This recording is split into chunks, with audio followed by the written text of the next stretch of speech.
የተከበራችሁ የሚስጥረ ኢትዮጵያ ሚዲያ ተከታታዮቻችን እንዲሰነበታችሁ ዛሬ በሰለሞን መንደር የባህል ሕክምናና የምርምር ማዕከል ተገኝቻለሁ ማለት ነው። እንግዲህ ካጠገቤ የምታዩት እንግዳችን ከየት እንደመጣች ለምን እንደመጣች ስሟ ማን ነው የሚለውን እየጠየኳት እሷም እየመለሰችልኝ ትቆያለች።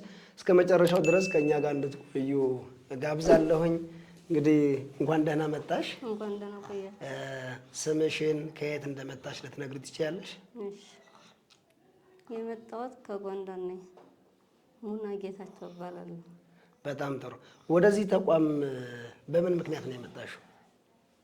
ያው ሰው መርቶ ነው የመጣው እና ያው ለውጡ ብዙ ላይ ደክሜ መጨረሻ ላይ ነው እዚህ ሰው መርቶ የመጣው። እዚህ ላይ ግን ብዙ ለውጥ አይቼበታለሁ ከመጣው ጀምሮ ማለት ነው። ኦኬ፣ ምክንያቱ ምንድነው? እንድትመጪ ያደረገሽ ወደዚህ ምክንያት ምንድነው? በቃ ስለታመመብኝ። ማን ነው ስሙ? ኢዘዲን ሁሴን ይባላል። ኢዘዲን ሁሴን ከተወለደ ጀምሮ ነው? አይደለም፣ ከ3 ወር በኋላ። ከተወለደ ከ3 ወር በኋላ ነው በሽታ የመጣው። እና ብዙ ቦታ ሄደሻል? ብዙ ቦታ ሄጃለሁ። ለፍቼ ተስፋ ቆርጬ ነው እዛ ሰው እዚህ መርቶ ነው የመጣው። ብዙ ቦታ ሄደሽ ተስፋ ቆርጠሽ ከዛ በኋላ ሰው ያው እዚህ እንድትመጭ አመላክቶሽ መጥተሻል። ከዚህ እንደመጣው በቃ እንደ የአባ መድኃኒት እንደጀመርኩ በጣም ለውጥ ነው ያገኘው። ለመነሳት ሞከረ። እጁን ሁላ እንደዚህ ጥፍጥፍ አድርጎ ዘረጋ፣ እግሩን ዘረጋ። ማውራትም አንዳንድ ያወራል። ቁጭ ታር ቁጭ ይላል ወንበር ላይ። ታቲ እያለም ይሄዳል። ታቲም እያለ ይሄዳል። ያው በቂ ቁጭ ማለት ብቻ ነው የቀረው። በጣም ቆም ሲልም ቆም ይላል። በፊት ግን እዚህ ሳልመጣ እንደዚህ መንከባለን ክብልል ያለ ግን በቃ ብዙ ነገር እንትን ይላል። በቃ እግሩን እንትን አይለውም፣ አይዘረጋውም፣ ይሰበስበዋል።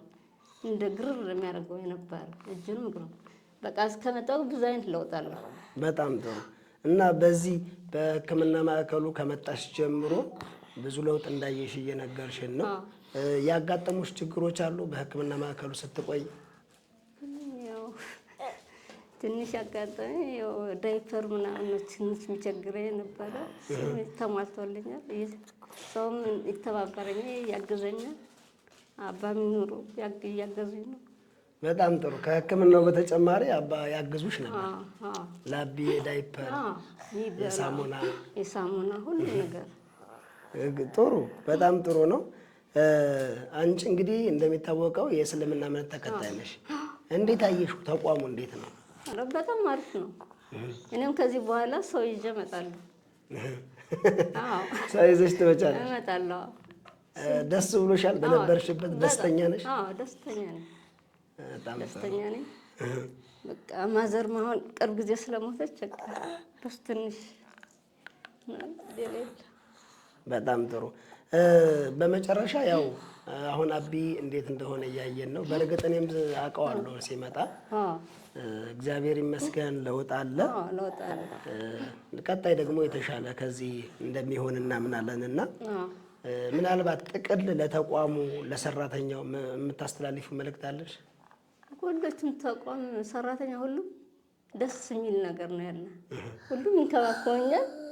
ለእነሱ ነው ጤናና እድሜ ለሁሉም ብያለሁ። አመሰግናለሁ። በጣም ጥሩ። በጣም እናመሰግናለን። እንግዲህ ወይዘሮ ሙና በዚህ በሰለሞን መንደር የባህል ሕክምናና የምርምር ማዕከል በነበረችበት ሰዓት ያው ወደ ተቋሙ የመጣችው ልጇ ኢዘዲን ታሞ መሆኑንና ከብዙ ውጣ ውረዶች በኋላ በዚህ ተቋም መጥታ እንግዲህ ልጁ እግሩ አይዘረጋም ነበረ። እንደምታዩት እግሩ ተዘርግቷል፣ እጁም ተዘርግቷል። መናገር አይችልም ነበረ።